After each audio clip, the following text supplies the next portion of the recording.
A pergunta se judeus e árabes se O pensador atraiu a atenção de um tipo diferente de visitante. Era o Cebolinha com a paródia O Pensador de Planos Infalíveis. O que você acha que o pensador Cebolinha está pensando? Planos infalíveis para acabar com a Mônica, né? Pais e filhos viram as 47 paródias de obras de artistas famosos que o desenhista Maurício de Souza levou 10 anos para pintar. No lugar de Mona Lisa, de Leonardo da Vinci, Mônica Lisa, com dentões e um sorriso quase igual. O dente dela está atrapalhando o sorriso? Tá. Mais ou menos. Mas tá legal. Michelangelo imaginou Deus criando Adão. Maurício, o Cebolinha. E até o quadro de Pedro Américo foi alvo de brincadeira. No grito da independência, o coelho tomou o lugar da espada. O museu deixou aquele estigma de coisa velha, empoeirada, que só fala do passado. Hoje o museu é uma coisa viva.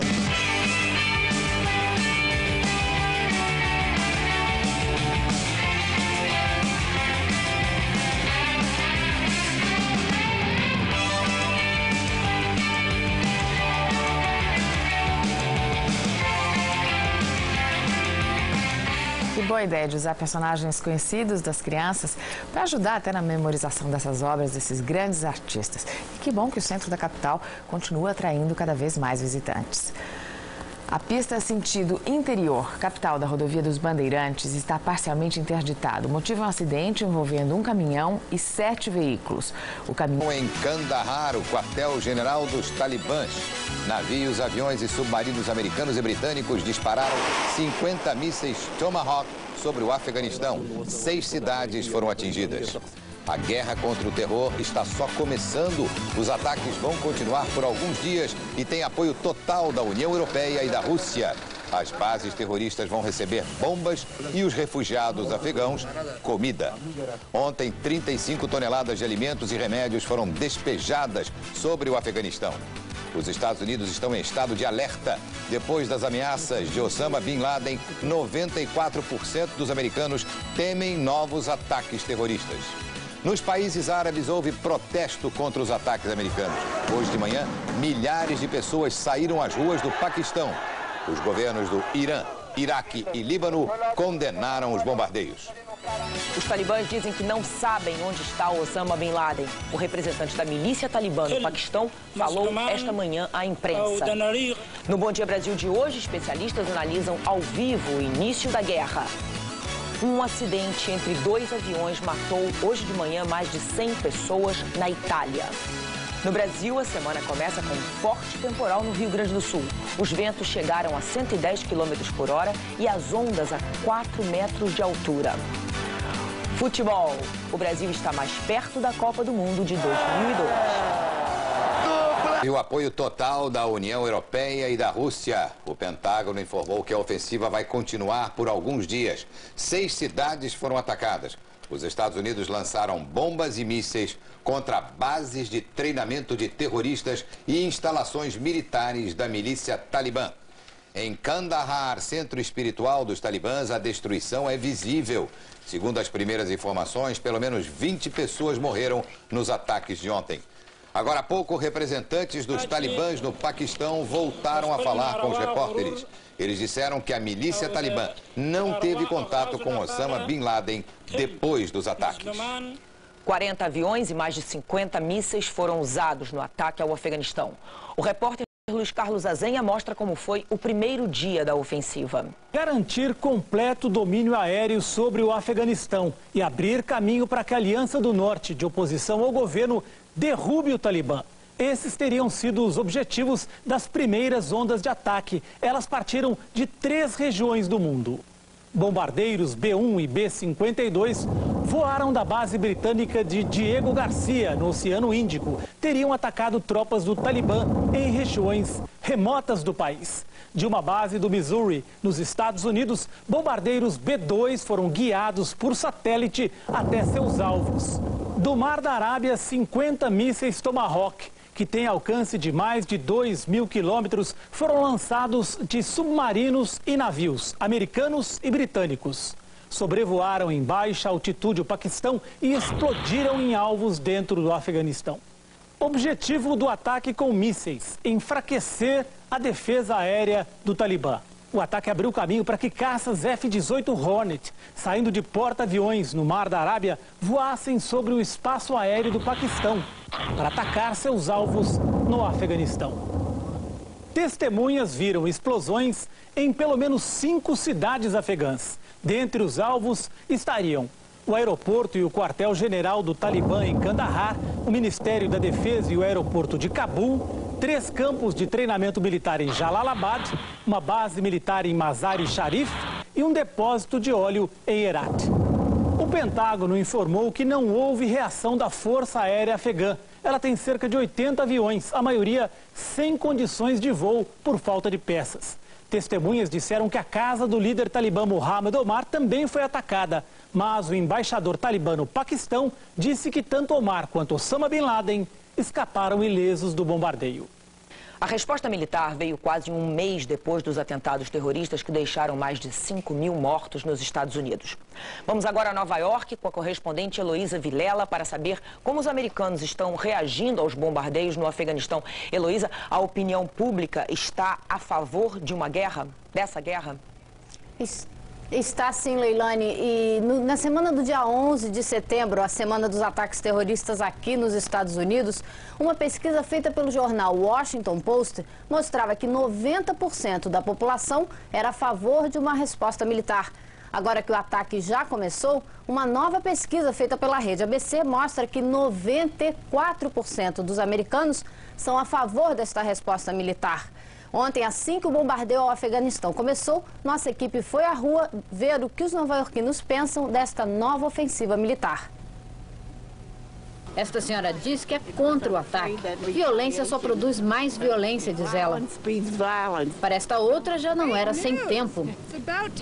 No Empire State Building, a fila de sempre para ver Nova York de cima, agora do edifício mais alto.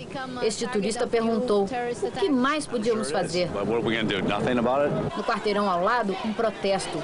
Pacifistas, ecologistas, o movimento contra o racismo, todos condenando a resposta militar americana, dizendo que ataques à bomba não vão acabar com o terrorismo ou tornar os Estados Unidos um lugar mais seguro.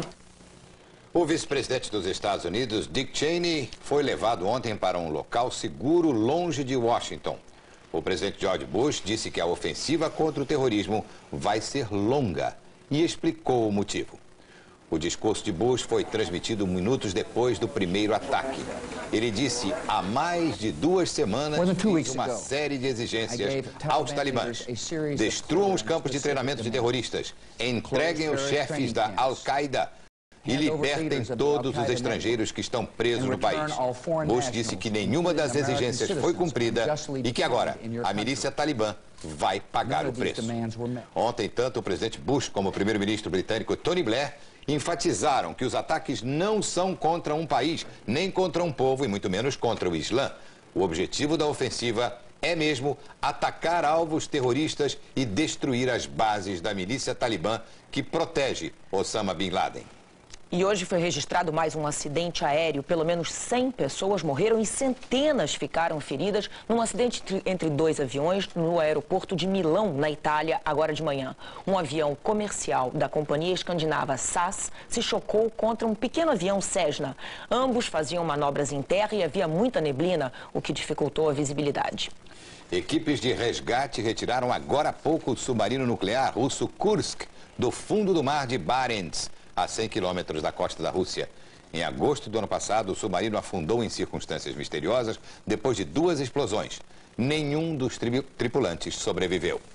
O terrorista Osama Bin Laden vive há 5 anos escondido no Afeganistão sob proteção da milícia talibã.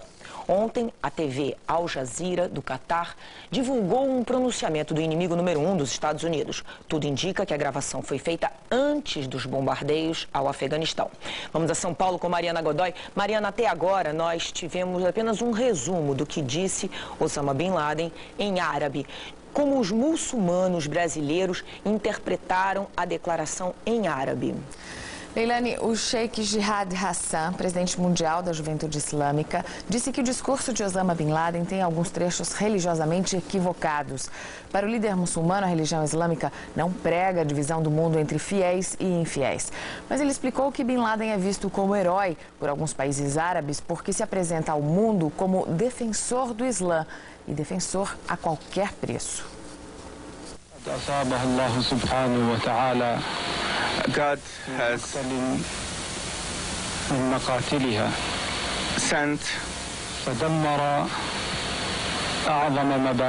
one of attacks by God, and it has touched one of its best buildings, and this is America filled with fear from the north to south, east to west. Thank God.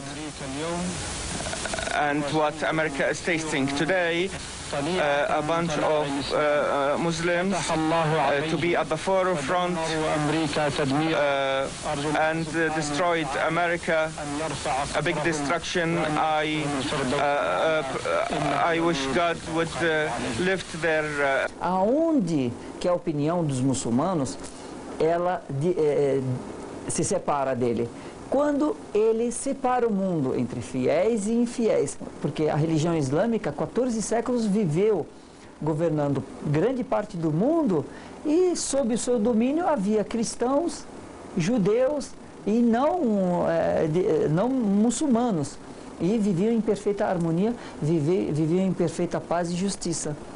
Então isso é possível. Então o mundo não está dividido em fiéis e infiéis. America, I say to it and to its people this: I swear by God the Great,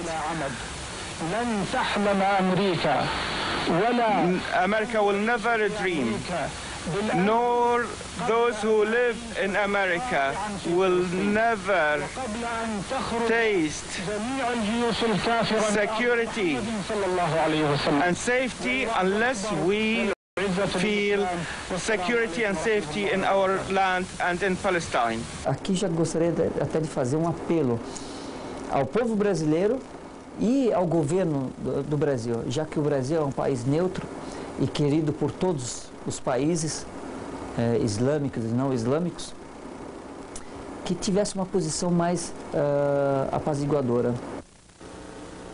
O Osama Bin Laden defendeu os atos de terrorismo, Renato, mas também não disse que foi ele o responsável pelos atentados ao World Trade Center e ao Pentágono. Os terroristas nem sempre reivindicam a autoria dos atentados. Esta primeira guerra do século XXI é contra o terrorismo, mas há tempos o mundo enfrenta o horror de atentados que causam a morte de civis. Aqui conosco no estúdio está a advogada Denise de Souza Soares, que é especialista em terrorismo internacional.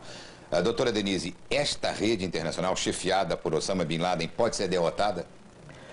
Veja bem, ela não é a única rede internacional de terroristas existentes. Eu não tenho nem mesmo a certeza de que ela é chefiada por Osama Bin Laden. Osama Bin Laden é uma grande referência, sem sombra de dúvida, nessa rede. Você pode matar Osama Bin Laden e, como dizem, eu já vi um vídeo essa semana de alunos de uma escola de elite no Afeganistão, quer dizer, alunos da burguesia do Afeganistão, digamos assim, se é que ela ainda existe, dizendo que pode-se matar Osama Bin Laden, pode-se matar todos os líderes muçulmanos, que de cada morte de cada líder desse ressurgirão mais 100. Então eu acho que a solução não é, enfim, de matar Osama Bin Laden, não é desbaratar a milícia talibã, é um pouco mais além do que isso. E tem solução? Olha, a longo prazo tem. Na verdade, sempre teve. Essa solução foi, digamos assim, postergada em nome de outros interesses muito mais, digamos assim, muito mais imediatos, né? Mas solução tem. Agora, a senhora acredita num novo ataque terrorista aos Estados Unidos ou à Europa como resposta aos bombardeios? Principalmente aos Estados Unidos, com certeza. A questão é que os Estados Unidos agora estão em estado de alerta, então realmente isso não é um campo muito fértil para um ataque tão imediato, pelo menos não um ataque tão planejado e tão extenso quanto foi o que nós vimos de 11 de setembro. Essa complexidade a que a senhora se refere é porque as redes de terror, elas agem em vários países independentemente? Veja bem, nós temos vários tipos, inclusive, de terrorismo hoje em dia, né? Depois da queda do Muro de Berlim, uma série de outros fatores, nós temos vários tipos de terrorismo. Nós temos focos de terrorismo nacionalistas que sobreviveram toda a metade desse século XX. Quer dizer, a ETA, o IRA, a Córcega, vários pontos de terrorismo nacionalista. Nós temos o terrorismo chamado hoje, né, de muçulmano, do Islã, que é espalhado, na verdade, o Islã é a segunda religião mundial. É baseada na fé, numa fé que, segundo querem as revistas semanais brasileiras, é uma fé cega. Né? Quer dizer, você tem uma religião mundial espalhada pelo mundo inteirinho. Sim, mas são dois tipos de Islã. Há o Islã pacífico e o Islã militante e fundamentalista. Com certeza, há o Islã militante. Agora, só há uma crença do Islã. Quer dizer, só há um profeta do Islã. Eu duvido muito, muito mesmo, que num acirramento de uma guerra como essa, até mesmo o Islã pacífico, né, não se torne um Islã mais ativo. Agora, só para encerrar, qual é o seu maior medo com relação à Europa? O meu maior medo em relação à Europa é a própria Europa. Quer dizer, o momento que nós vivemos um grande momento que não encontra estadistas à sua altura. Nós estamos na mão das pessoas mais despreparadas para o momento. Isso me preocupa muito, porque a Europa ainda é uma reserva política que nós temos. É um continente que tem uma população muçulmana enorme, né, e que não deveria, digamos assim, ser provocada. Né? E o que eu estou vendo acontecer é exatamente o contrário. Obrigado, professora Denise, pelos seus esclarecimentos ao Bom Dia Brasil. Bom dia. E da dimensão desse ataque aliado? Olha, em termos de repercussão, sem dúvida na Europa, a repercussão é muito grande, todos os jornais falando nisso. E, por exemplo, o Guardian aqui, o bombardeio começa, temos aqui o The Times, aqui com as fotos aqui desse bombardeio aéreo, né? Que são fotos que você não distingue muita coisa, aquele negócio lembra um pouco a Guerra do Golfo. Financial Times, Attack on Afghanistan, ataque no Afeganistão. Toda a Europa muito preocupada com isso. O Herald Tribune, aqui os bombardeiam já alvos no Afeganistão e dá uma lista das cidades onde os alvos foram atingidos. O Sun, os tabloides usam mais uma linguagem de Segunda Guerra Mundial, o Blitz, né? Que era como eles chamavam quando Londres foi atacada pelos alemães. Enfim, 26 dias depois dos atentados em Nova York e em Washington, o troco veio para Bin Laden e para o Talibã. Há 3 semanas que esse ataque estava sendo preparado e 4 submarinos, 4 navios, 40 aviões e 50 mísseis foram usados para destruir instalações em 7 cidades afegãs. A capital Cabul, Kandahar, principal centro do Talibã, Jalalabad, sede de vários centros de treinamento de terroristas, e também Herat, Mazar al-Sharif, Kunduz e Farmada. Testemunhas falam em 20 mortos em Cabul e 2 mortos em Kandahar, mas se imagina que esse número vai aumentar. O ataque durou 6 horas e foi feito à noite para dificultar qualquer defesa antiaérea do Talibã. Em Cabul, a eletricidade foi cortada e a população tentava fugir do bombardeio. Hoje de manhã, era difícil dizer o que foi atingido. A cidade está em ruínas há muito tempo, mas aparentemente a área próxima ao aeroporto foi a mais danificada.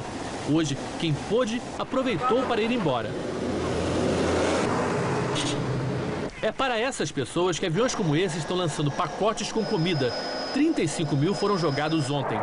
O apoio internacional veio de toda parte. Afinal, 40 países estão cooperando de diversas formas com os Estados Unidos.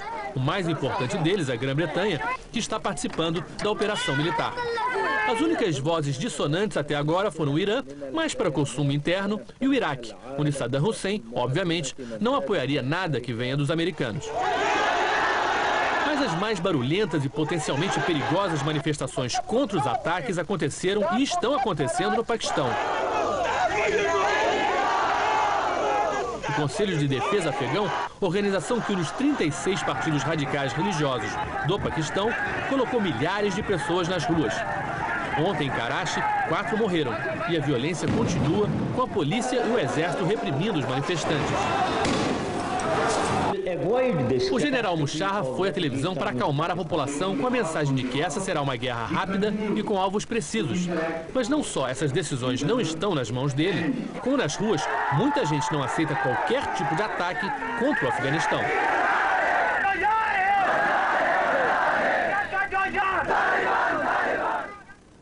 Para os Estados Unidos e para a Grã-Bretanha, agora é hora de olhar pelas fotos dos satélites se os alvos foram atingidos e o que falta para ser bombardeado. A previsão é que esses ataques continuem por mais 3 ou 4 noites e aí sim se passaria uma segunda fase com o uso de tropas. O ministro de Relações Exteriores da Grã-Bretanha, ao contrário do general Musharraf, falou hoje em semanas de guerra. Isso é sem dúvida o mais provável. Leilani.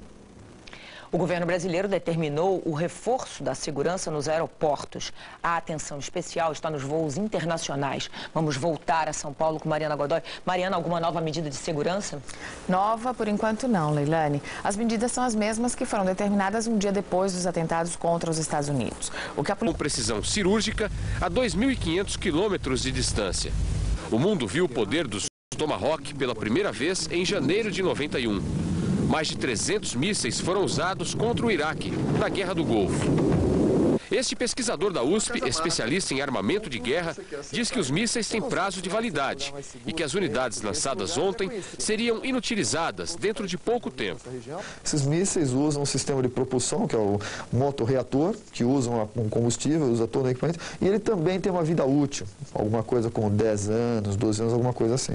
Então é óbvio que os Estados Unidos têm um grande estoque desses equipamentos, tem um grande estoque desses mísseis, e eles precisam ser gastos, ou então vão vencer a vida útil e eles vão ter que ser aposentados, vão ter que ser destruídos. A ofensiva militar também conta com o apoio de forças especiais secretas. Essas forças podem usar óculos de visão noturna e indicar alvos com raio laser. Uma vez que o alvo esteja marcado pelo laser, um míssil Tomahawk lançado de um navio poderia atingir o ponto exato. Para o pesquisador, a guerra vai revigorar a indústria bélica americana. E outros países, como o Brasil, também podem lucrar. No nosso caso, aumentaria o mercado de aviões não tripulados, usados em rastreamento. O Brasil é produtor de equipamentos militares. Nós temos vários sistemas de lançamento de foguetes, o Brasil acaba de anunciar a produção de um míssil efetivamente, e o Brasil é um fabricante de aviões de vigilância antecipada, conseguiu vencer o primeiro país do mundo, sem ser os Estados Unidos, a fornecer avião de vigilância antecipada, que foi uma concorrência pela Grécia. Então, esse tipo de equipamento é um equipamento que a partir de agora vai ser procurado pelos países. Então, é uma oportunidade para o Brasil. A Embraer é a única empresa brasileira que produz os aviões de vigilância e rastreamento, Renato, que foram citados pelo pesquisador. E vem em boa hora, porque a Embraer está perdendo muito mercado de aviões civis por causa da crise internacional. Mas essa ofensiva americana vai depender também de uma ação terrestre. Forças especiais vão tentar capturar Osama Bin Laden, que se esconde nas montanhas do Afeganistão. E nós vamos voltar a Londres com o repórter Marcos Uchoa. Uchoa, agora é que começa a fase mais difícil. Agora a ideia é que depois de dias de bombardeios destinados a destruir a parca e infraestrutura do Talibã, grupos de tropas especiais, super soldados atacariam. Com informações recebidas por fotos dos satélites espiões e também com a ajuda da Aliança do Norte, esses comandos encontrariam Bin Laden e a liderança do Talibã. Após operações bem planejadas, eles conseguiriam capturar os terroristas e os fanáticos religiosos que governam o Afeganistão. O plano é esse, na teoria pelo menos, na prática deve ser bem mais complicado. Tropas especiais, comandos, unidades de ataque, Força Delta no caso dos americanos, SAS no caso dos britânicos. Esses Rambos modernos capturam a imaginação de todos. É a vontade de que uma guerra seja rápida, se não indolor, que pelo menos tenha precisão cirúrgica. Na guerra da propaganda, esses soldados atingem um status ligeiramente abaixo dos super-heróis. Super treinados eles são, e cada vídeo desse acalma uma opinião pública que espera que esses mocinhos, como nos filmes de Hollywood, possam derrotar hordas de bandidos. Mas no Afeganistão, eles não vão ter duas coisas. Nem o fator surpresa, nem conhecimento do terreno. As montanhas, o território, tudo é muito grande e desconhecido.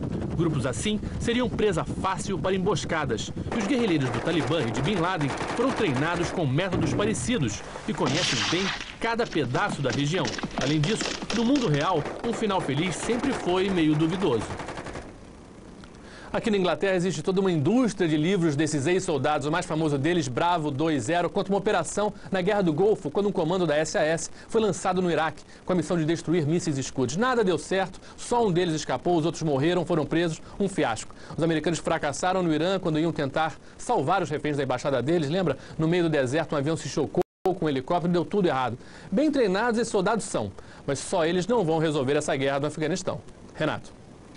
Como nós vimos, a ofensiva contra os talibãs não vai ser fácil. Eles já conseguiram expulsar britânicos e depois os russos. Não os talibãs, mas os guerrilheiros afegãos.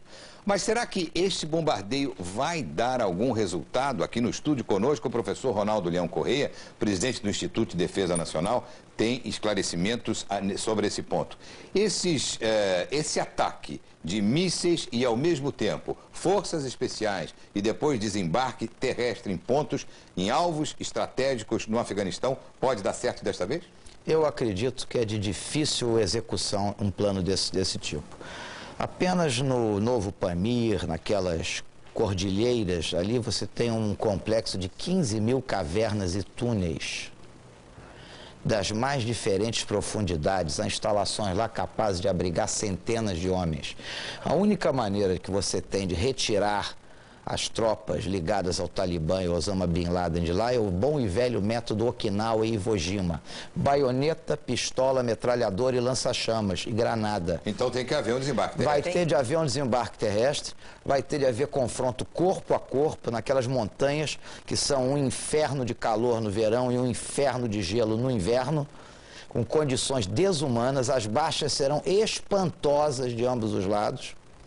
Toda essa suposta tecnologia de GPS, roupa climatizada, bota anti-choque, visor digital, tudo isso é absolutamente inútil. Isso será uma carnificina. Então, uma carnificina. Eu estou prevendo, isso será uma carnificina desatada. Porque nós não podemos deixar de ter em mente o seguinte: esses cidadãos, os afegães, eles enlouqueceram e detiveram Alexandre o Grande. Gengis Khan recuou.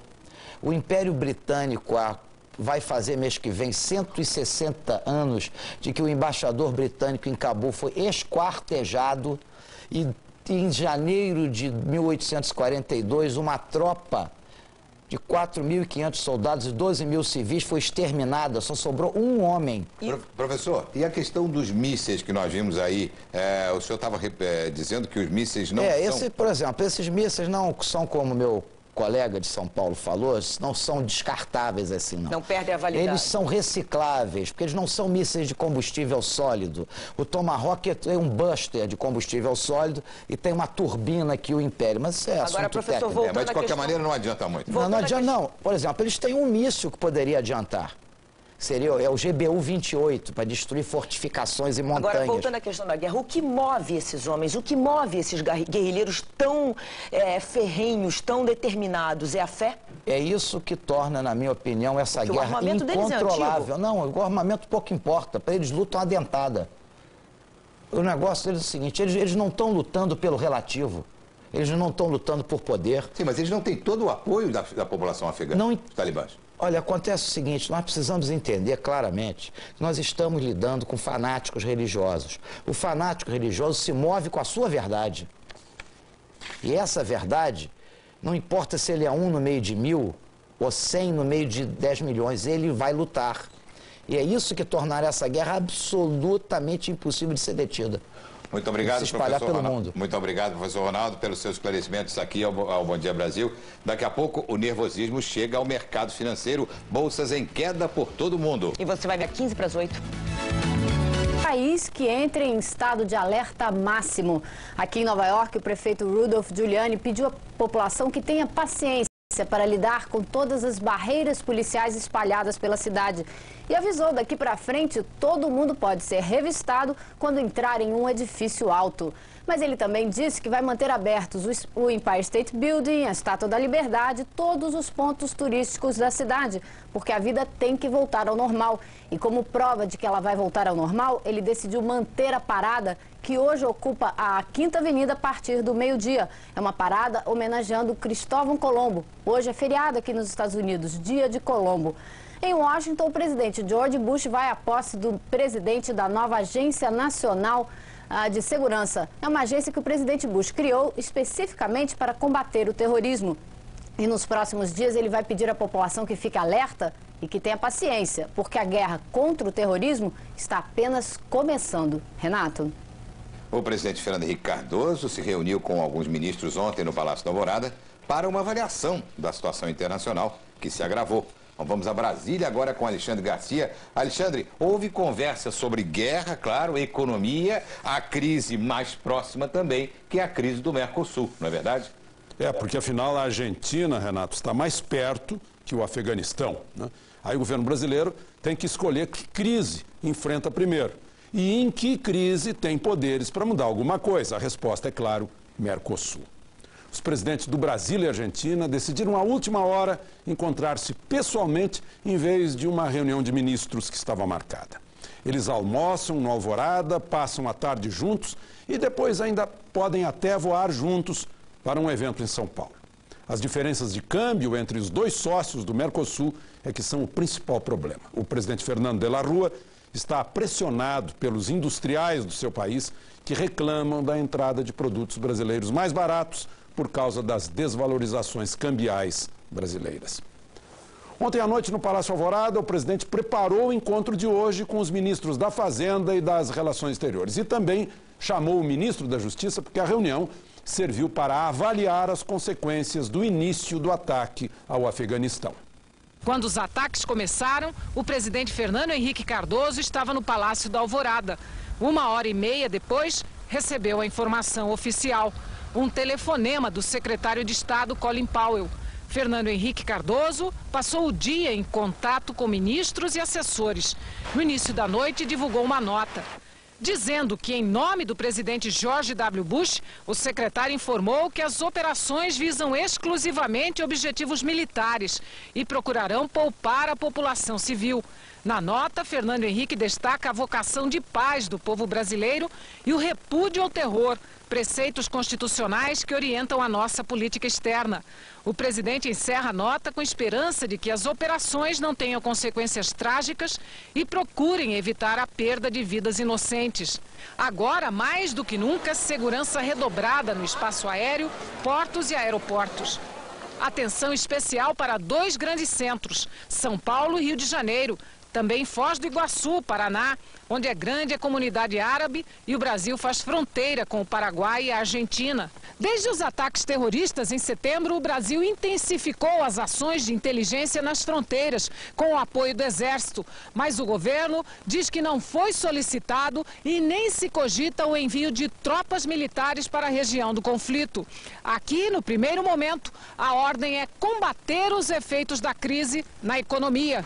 A questão foi tratada pelo presidente com os ministros da Fazenda, Justiça e Relações Exteriores no Alvorada. Evidentemente, uma ação desta envergadura, compreensível e esperada, mas nem por isso menos contundente, gera incertezas no plano mundial. E essas incertezas têm necessariamente uma repercussão no plano econômico. A Embaixada Americana em Brasília está reproduzindo recomendações do Departamento de Estado aos cidadãos dos Estados Unidos em todo o mundo. Aqui no Brasil não há maiores preocupações, diz uma fonte da embaixada, mas sempre é bom ter cautela. Tanto que a segurança das embaixadas, sempre discreta, foi aumentada um pouco. A Embaixada dos Estados Unidos em Brasília, um aparato militar ficou de prontidão. A Embaixada do Reino Unido também teve a vigilância redobrada. Na Embaixada de Israel, o acesso foi interditado. Só diplomatas e funcionários tinham autorização para se aproximar dos prédios. Em estado de alerta também devem ficar os cerca de 30 mil cidadãos americanos que moram legalmente no Brasil. É o que pede o governo dos Estados Unidos em uma carta que está sendo divulgada via internet pela Embaixada Americana.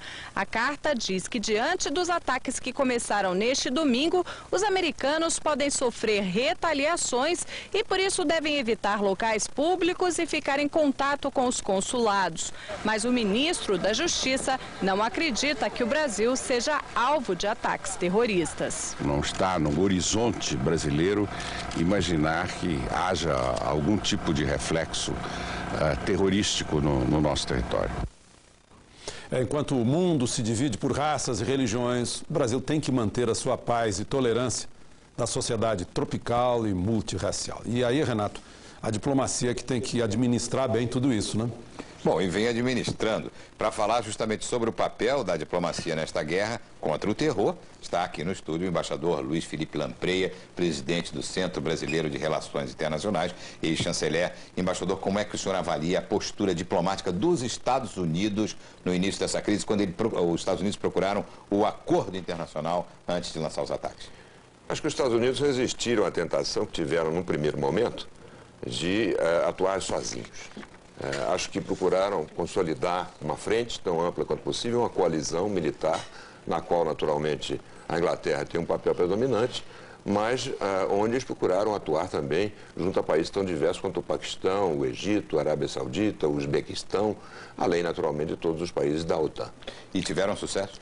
Eu acredito que sim, tanto que, nesse primeiro momento, o apoio é generalizado aos Estados Unidos, com as exceções evidentes do Saddam e possivelmente do Irã. Agora, o Osama Bin Laden propõe uma divisão do mundo em duas partes. O mundo muçulmano, o mundo do Islã e o outro lado. O senhor acredita nisso? Não, não acredito nisso, não. O Bin Laden, naturalmente, é um extremista, é um radical, e a maioria dos muçulmanos, a maioria dos seres humanos, não são extremistas, né? É evidente que sempre ele terá alguns adeptos, mas eu creio que é preciso, inclusive, não personalizar demais a questão. Ele é, de certo modo, uma referência, um símbolo, mas o próprio ataque, eu não creio que vise diretamente a pegar o Bin Laden. No primeiro momento, eu acho que o ataque visa a desestabilizar e derrubar o regime do Talibã. Agora, qual é a melhor estratégia, diplomaticamente falando? É prender Bin Laden, matar Bin Laden? Ele vai funcionar melhor vivo, morto? Como é que fica essa situação? Não, eu não tenho dúvida de que o objetivo é eliminar o Bin Laden e os seus colaboradores, enfim, os cabeças. Mas ele não vai virar um herói? Terrorista. Um mártir? Mas de qualquer modo viraria se ficasse escondido, resistindo nas cavernas lá ao ataque americano, seria mais mártir ainda. Caindo o governo Talibã, qual é o futuro que o senhor vê para a Ásia Central? Um governo aliado, digamos, do Ocidente ou, enfim, aliado do Paquistão? Acho que o Paquistão terá um papel decisivo e procurarão, naturalmente, por lá, talvez até o próprio rei, embora ele tenha 86 anos e esteja vivendo em Roma há 3 décadas. Eu creio que vão buscar uma aliança a mais ampla possível para substituir esse movimento radical. Mas acontece que os afegãos antes eram muito divididos por causa das tribos. O senhor acredita que tenha que haver uma influência maior do Paquistão direta?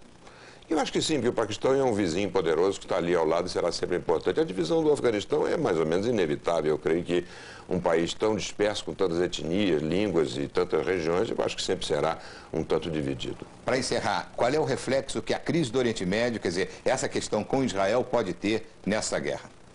Eu acho que não é a causa direta, mas certamente é um fator muito importante. Se for possível diminuir a tensão e quebrar a espiral de violência que vem acontecendo no Oriente Médio, certamente facilitará a solução da questão.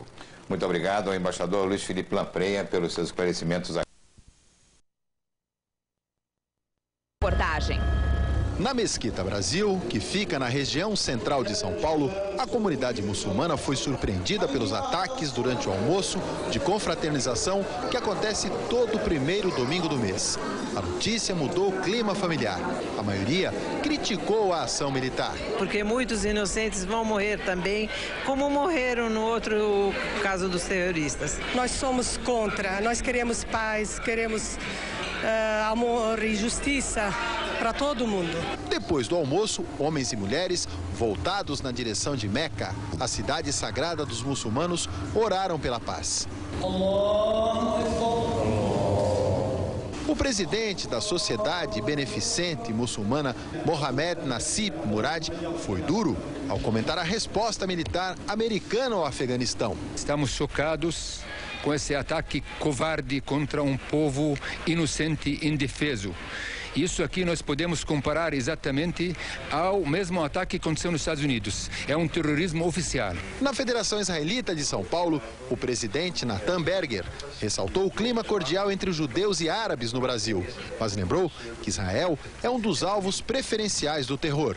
Israel é o tema de discussão de muito do que está acontecendo, e existe esse risco, sim. O presidente da Confederação Israelita no Brasil condenou o radicalismo e acredita que o Brasil não será afetado pela guerra. Nós queremos continuar vivendo harmonicamente aqui e resolvendo os nossos problemas internos sem nos preocupar com os problemas que estão afetando o Afeganistão. Bom, os jornais, claro, trazem com bastante destaque, ocupa praticamente toda a primeira página, esse contra-ataque americano. Diz o Jornal do Brasil, bombardeio pode durar 7 dias. Folha de São Paulo.